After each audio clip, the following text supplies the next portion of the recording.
दिल के भितरिया समाइल बारू देख गजब समाइल बारू काहे चलावतारू दिलवा पयारी पेन्हेलु साड़ी तो जान लेलु काहे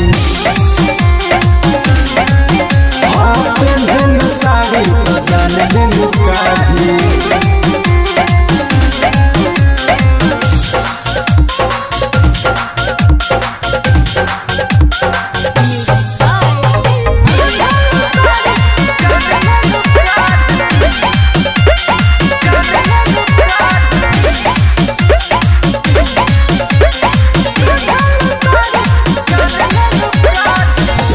ये रानी ताहर जवानी लिख दी कहियो कौनो कहानी सुनो ये रानी ताहर जवानी लिख दी कहियो कौनो कहानी हो ऐसा चढ़वलो ना उतरे पोखरी पेन्हेलु साड़ी तो जान लेलु काढ़ी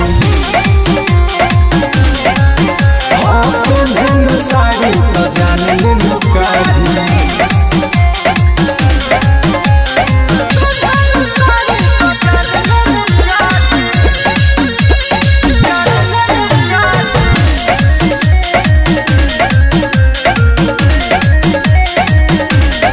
कहे दीपकारा रह बचा के मन बुका बिजली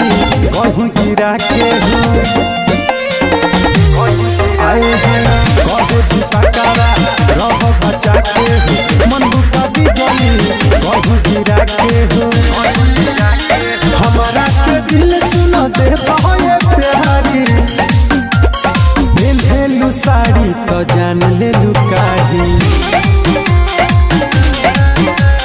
पेन्हेलु साड़ी